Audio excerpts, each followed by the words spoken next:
Bom, a primeira coisa que eu queria falar antes da gente começar a aula é o seguinte.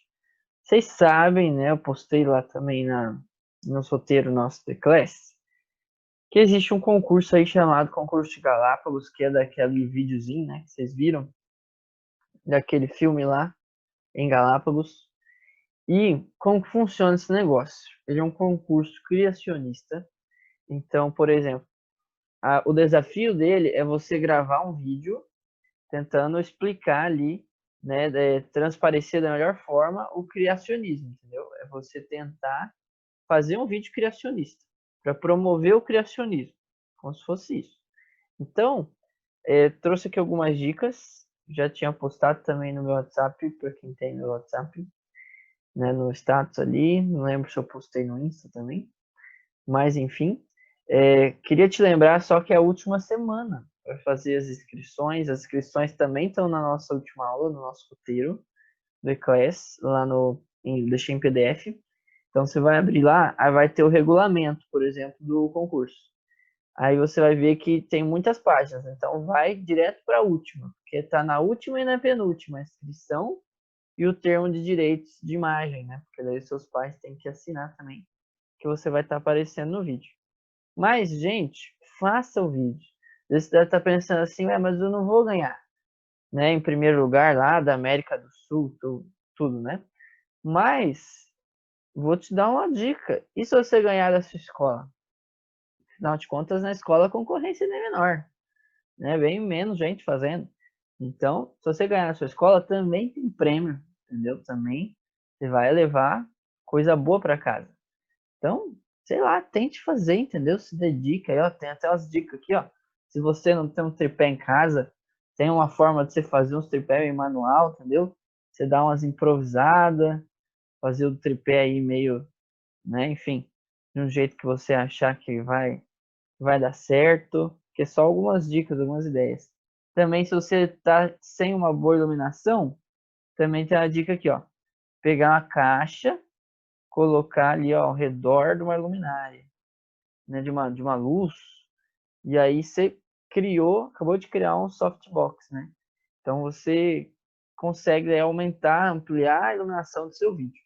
Então só algumas dicas só para te lembrar de que você pode sim ganhar pelo menos ali na sua escola. Pense assim, entendeu? Faça o seu melhor, mas pense nisso. Você pode sim ter algum prêmio desse seu vídeo que você for fazer.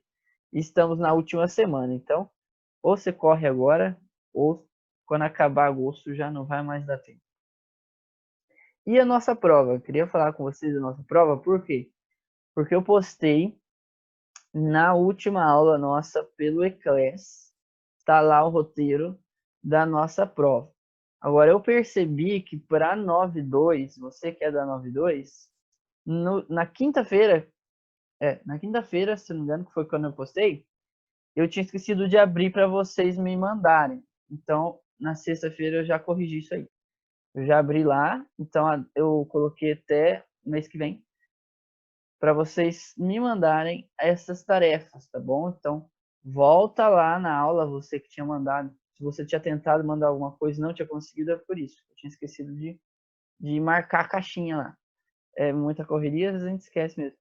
Mas agora já tá tudo certo, então volta lá no nosso último roteiro, tá bom? Você da 92, na sua aula, que vai ter lá quais são as tarefas do livro.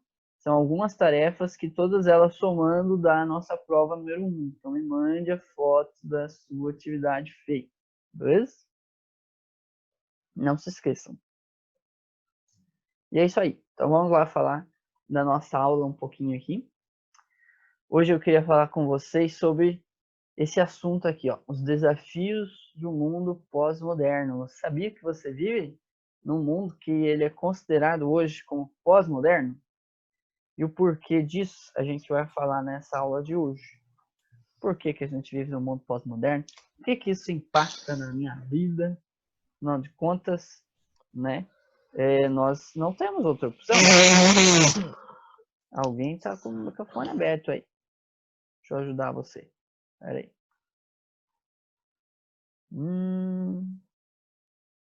Já fechou, acho. Então tá bom.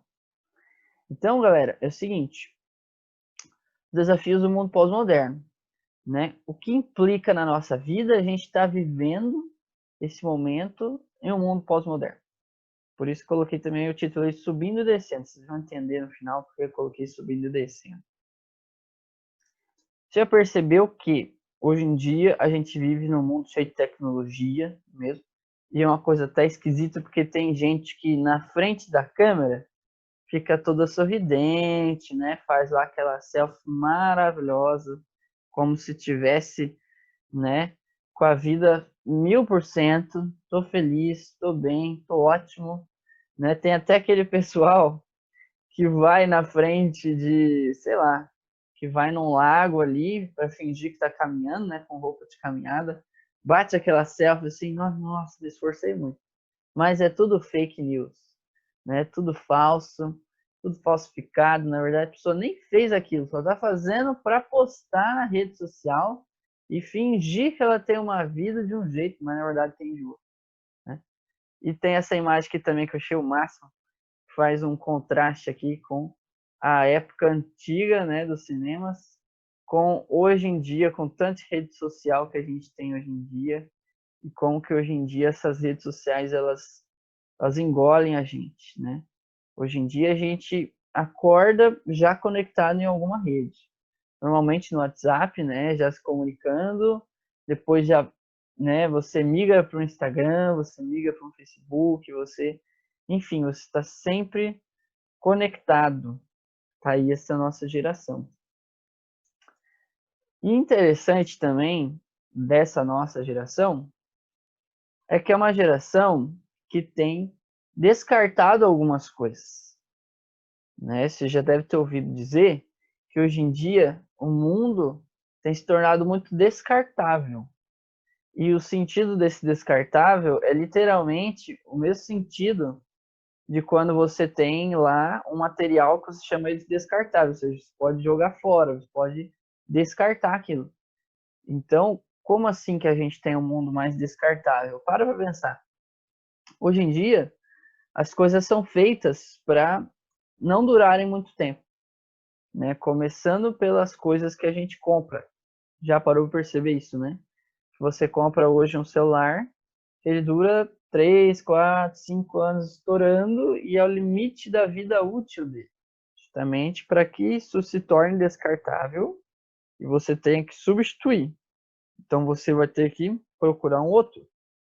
Assim também é com todas as coisas que a gente tem que comprar, né? Seja uma pessoa que comprou um carro novo, ela vai perceber que os carros de hoje eles já não são feitos como os de antigamente. Antigamente as coisas eram feitas para durar, as coisas eram feitas para serem de um tempo muito grande, para serem duradouras, né? Para você ter aquela coisa pro resto da vida. A mesma coisa é utensílio dentro de casa. Quer ver um exemplo que me veio à cabeça aqui agora? Ferro de passar roupa. Dá uma olhada nos ferros de passar roupa de antigamente e os de hoje em dia. Parece que hoje em dia é de plástico. Antigamente, que negócio pesado, pesava ali uns 2 quilos. Só o ferro, né? Durava para sempre aquele negócio. Então, a gente está numa transição de vida de que realmente as coisas estão se tornando mais descartáveis, estão até sendo feitas de propósito pelo capitalismo, né? Para que a gente gaste mais dinheiro, para que a gente fique nesse ciclo, né, de descartável. Só que uma coisa que nunca poderia ser descartável na nossa vida é a palavra de Deus. É por isso que nós estamos aqui na nossa aula de hoje. Porque a gente pode até estar no meio de uma vida meio descartável em algumas situações, por exemplo, de você ter que estar sempre trocando celular, de você, enfim, né, nesse seu dia a dia, você vai encontrar coisas que estão sendo descartáveis hoje em dia. Agora, o teu relacionamento com Deus e o teu relacionamento com as pessoas, isso jamais deve se tornar descartável, né? Você já deve ter percebido também que tem uma galera que até os relacionamentos com as outras pessoas tá um negócio meio descartável, assim, né? Tipo, ah, não, é meu amigo por agora, mas já já eu troco. Eu já troco, né? Já já eu substituo. Ah, não, eu gostei do fulano, estão conversando, acho até que vão, né? Vai para frente esse negócio. mas depois eu troco, A fila anda. Gente, esse negócio é errado, sabe? É você tornar um outro ser humano descartável. Não, ser humano é descartável. Todo ser humano tem o seu valor. Agora, a palavra de Deus também não pode se tornar descartável na nossa vida. Então, vamos lá para o primeiro passo aqui. Ó. Será que essa pós-modernidade toda, né? Ela traz coisas boas? Claro que traz, né? Em certos pontos sempre tem coisas boas, mas também tem um lado negativo. Então, avanço ou retrocesso? Né? Como que é esse negócio? Você já deve ter ouvido falar, né, dessa pós-modernidade toda, que é o nosso assunto de hoje. Pode até parecer um pouco entediante para você esse assunto, né? Coisa mais filosófica e tudo mais. Mas, na real, tem muito a ver conosco esse assunto de pós-modernidade, com os nossos conceitos, né, com as nossas posições, até mesmo com a nossa conduta de vida e também se relacionando aí indiretamente com a nossa conduta cristã. Por isso que vale a pena a gente pensar um pouco nesse assunto, sabe? Nesse assunto do pós-modernismo em si. Aqui, ó. Olha só uma situação que eu queria ver com vocês, que eu acho bem válido a gente ver isso, que é o seguinte, ó. A pós-modernidade, ela traz com ela alguns pensamentos diferenciados, né? Como é o caso ali do relativismo. Não sei se você já ouviu falar de relativismo, provavelmente sim. Mas o que seria o relativismo, galera? O relativismo, vou tentar te explicar aqui, ó. Seria mais ou menos assim. Aquilo que eu penso, certo? Eu tenho como verdade para mim. Só que a minha verdade, ela não pode anular a verdade do outro. Então, por exemplo, eu tenho uma verdade comigo. O outro também tem uma verdade com ele. Ambos temos uma verdade, por mais que elas sejam opostas, ou seja, que a minha verdade seja oposta da verdade do outro, ambas têm que coexistir e saudáveis. Tipo assim, tá todo mundo certo, não tem um padrão de certo e errado, é tudo relativo. Pode ser certo como também não, mas não se define isso, entende? Hoje a gente vive num mundo assim, que as coisas são muito relativas, tipo, para mim isso é certo, mas para mim aquilo já não é tanto. Mas espera aí, existem certas coisas que são certas ou erradas independentemente do sujeito, ou seja, independente de você achar do que você acha. Exemplo, você roubar. Meu, isso aí é errado, independentemente das pessoas achar que está certo ou que está errado, né? Porque isso é uma verdade inata, ou seja, uma verdade que não se altera, uma verdade que está além da opinião do ser humano, não é? De uma opinião apenas, por exemplo, você percebe que isso é uma verdade em diversos países ao redor do mundo todo. Então, como é que uma verdade que é inata, ou seja, que não depende de um ser humano, de uma comunidade de seres humanos apenas, mas que é uma verdade para o mundo todo, é uma verdade global, como que uma verdade global pode se tornar relativa na cabeça de alguns, sendo que ela é uma verdade, sabe? Ela não vai deixar de ser só porque você pensa ao contrário. Então, esse é o problema do relativismo. As pessoas pegam, às vezes, verdades que são imutáveis, ou seja, que não mudam, e elas acham que elas têm o direito de alterar essa verdade na cabeça dela e que está tudo bem, está tudo certo. Né? O problema é que não está tudo bem, não está tudo certo. Né? Porque não deixa de ser verdade aquilo que, para aquela pessoa, só porque ela pensa diferente, ela acha que tem total direito, então, de defender que aquilo que todo mundo sabe que é certo, que é errado porque ela pensa assim, sabe? Então, esse é o problema do relativismo. Até por isso que coloquei aqui, ó, você pode perceber como que a rejeição de uma verdade objetiva, o que é essa verdade objetiva? É isso que eu estou tentando explicar aqui. Existem verdades que não mudam, né? Por exemplo, vamos supor, Se você nasceu no Brasil, você é brasileiro. Isso é uma verdade que não muda, certo? É uma verdade objetiva.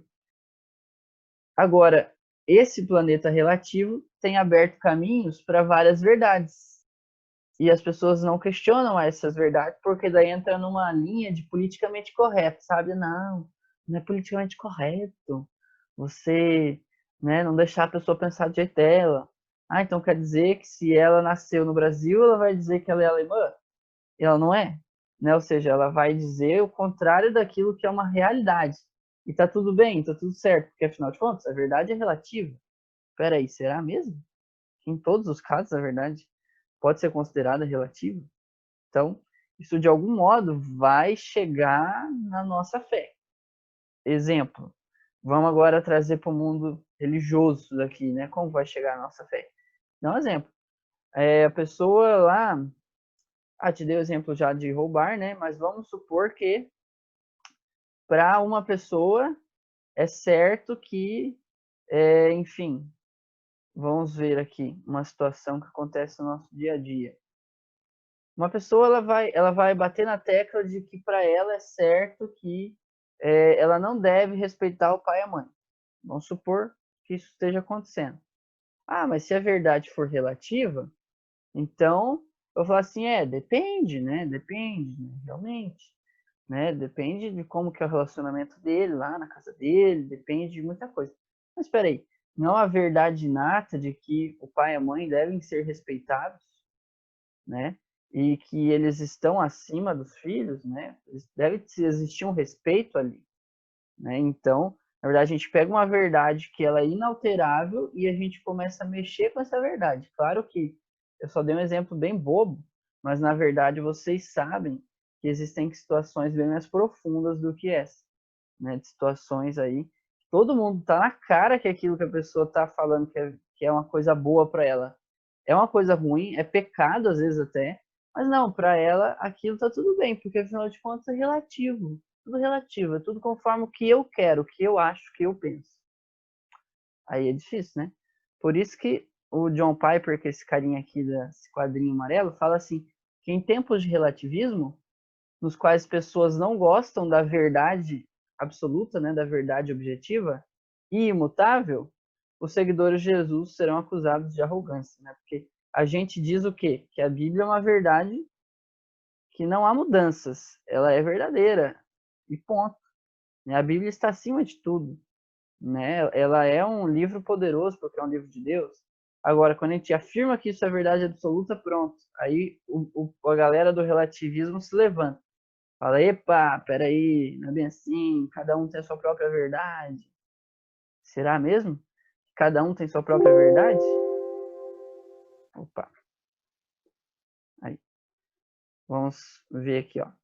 Vamos ver algumas situações na Bíblia agora, então, para a gente analisar esse planeta pós-moderno. Primeiro, tá lá em Isaías, vou ler aqui com vocês, ó.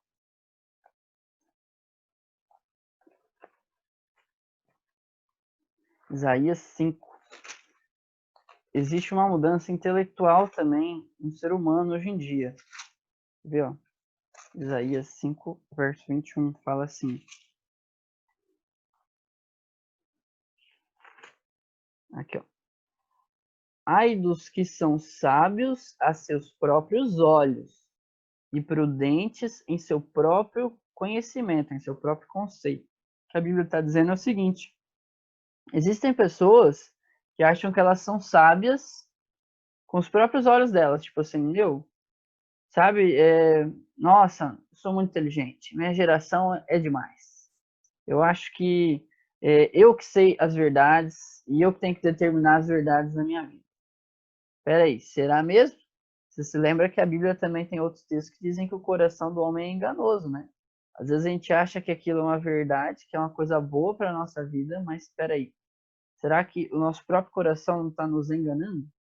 Porque afinal de contas, muitas vezes o nosso desejo ele é contra o desejo de Deus para nós. Né? Às vezes a pessoa está querendo fazer um monte de coisa errada na vida dela e achando que aquilo está certo. Mas espera aí. Aí a Bíblia chega aqui e fala desse jeito para nós, que existem pessoas que acham que são sábios, né, que acham que tem muito conhecimento em si. Mas veja só, existe um conhecimento que vai além do nosso, que é o conhecimento de Deus, que é os conselhos de Deus, né? Existe também umas mudanças acontecendo aí, ó, na esfera religiosa. Vamos ver lá em Gálatas. Vou abrir para vocês aqui.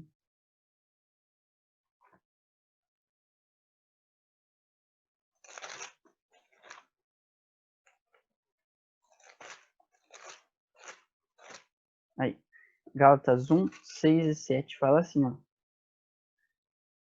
Admira-me que esteja passando tão depressa daquele que vos chamou na graça de Cristo, o qual não é outro senão que há alguns que vos perturbam e querem perverter o evangelho de Cristo. Olha só, aqui a Bíblia está falando de um tempo em que as pessoas iriam querer mudar as coisas de Deus, iriam querer mexer com as coisas de Deus, e temos visto isso hoje em dia com esse relativismo, né?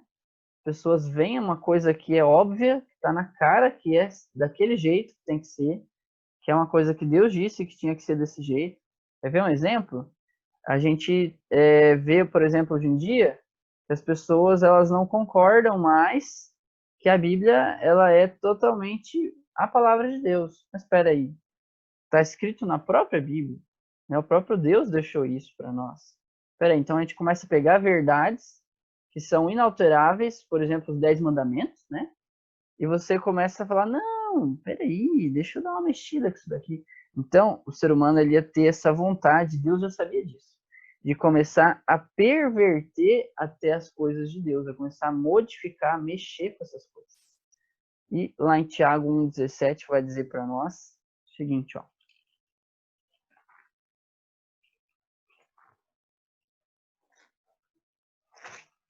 Aqui, ó. Tiago 1,17 vai falar assim, ó. Toda boa dádiva, todo dom perfeito, são lá do alto, descendo do Pai das luzes, em quem não pode existir variação ou sombra de mudança. Ou seja, Deus não muda. Né? Se Deus não muda e a sua palavra está aqui, ela também não muda. Mas, como a gente tem visto, esse mundo relativo, as pessoas têm querido, têm quisto, né? Mudar até as coisas de Deus. E ali em Romanos 2, diz assim pra gente, ó.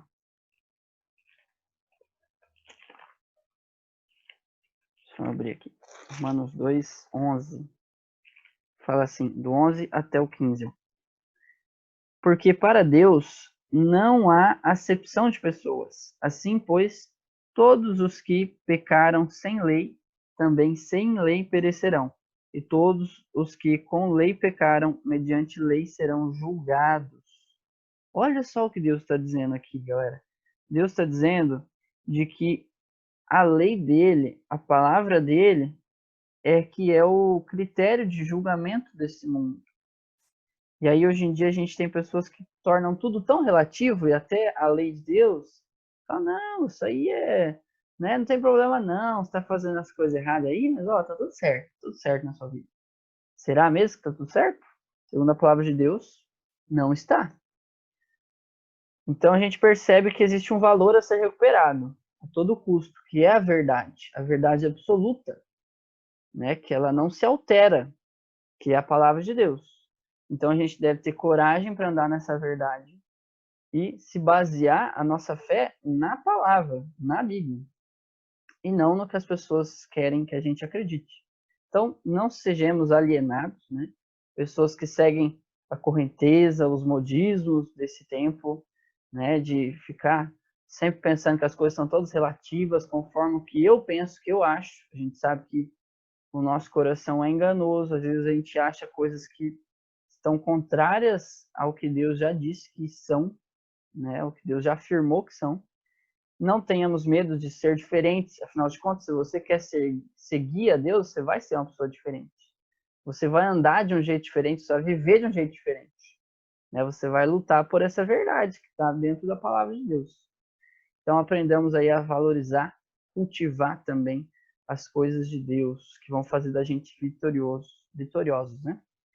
E eu queria que você pensasse um pouquinho aqui, ó, a diferença entre o antes e o depois. Então, queria que você visse esse videozinho bem curtinho, mas só para você pensar no antes e no depois, tá bom?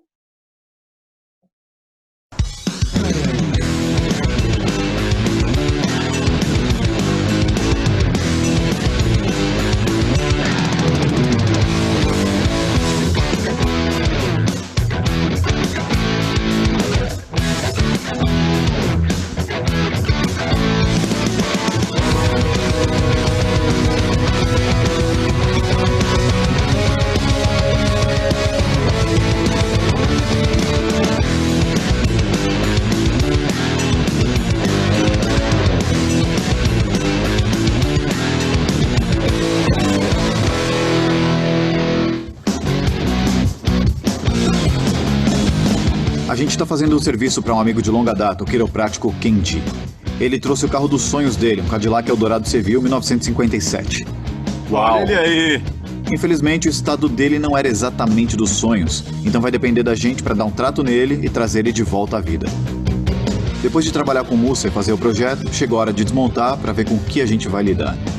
O carro é antigo, tinha bastante ferrugem, então o Chris entrou em cena, cortou o fundo e a parte do porta-malas e fez uma nova.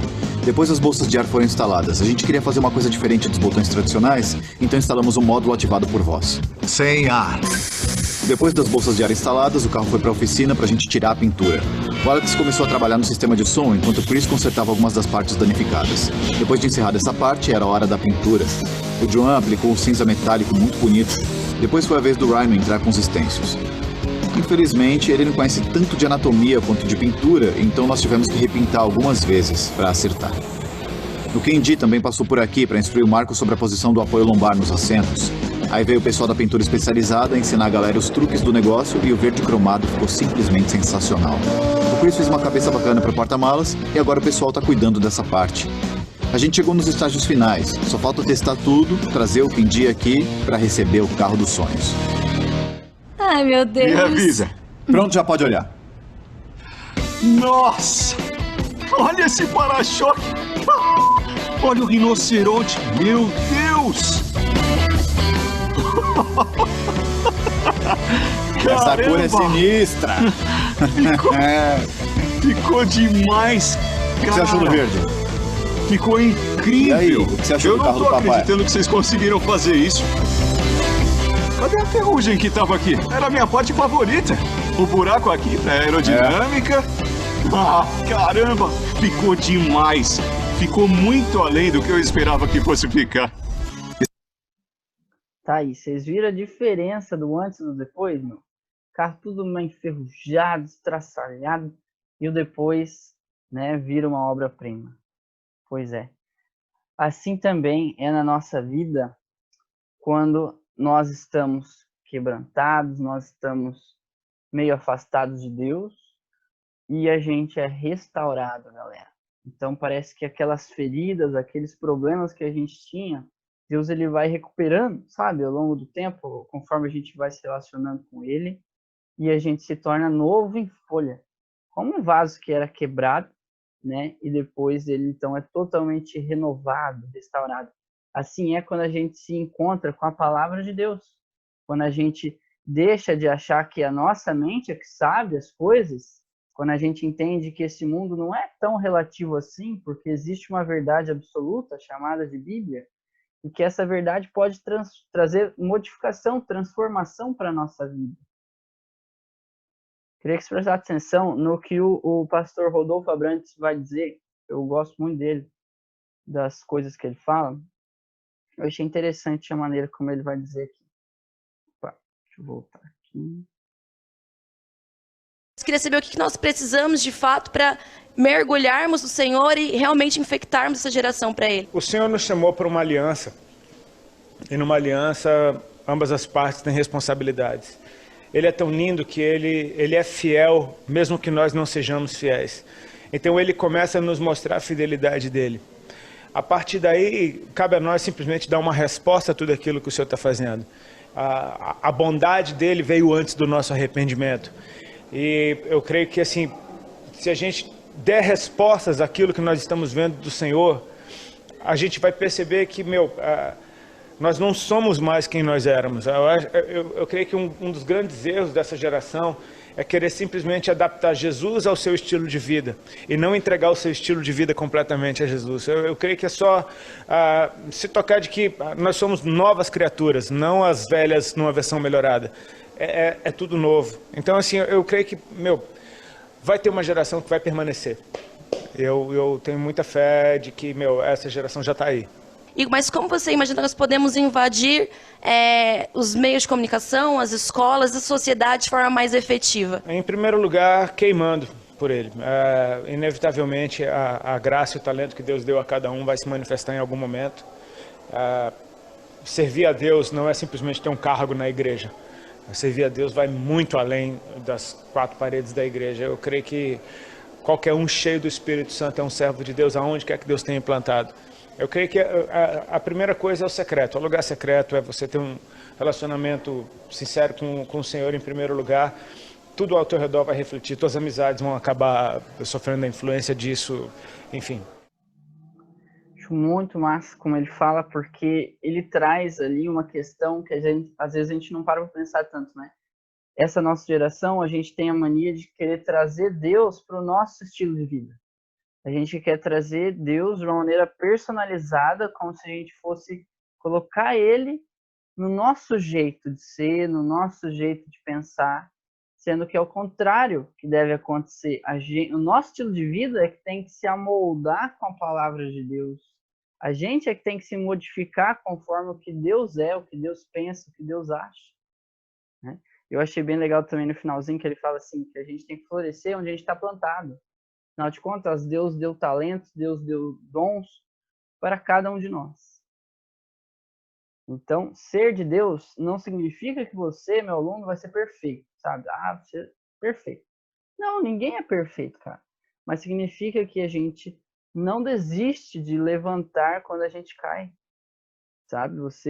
A diferença é essa, quando a gente está perto de Deus, é isso. A gente vai ter alguns escorregão, né? A gente vai escorregar às vezes, a gente vai, né, às vezes ter quedas, mas a diferença é que a gente sempre vai se levantar, né? Deus vai nos levantar, Deus vai mostrar para nós que Ele nos perdoa, que Ele nos dá novas chances e que cada vez que a gente cair e levantar, a gente vai se levantar mais forte.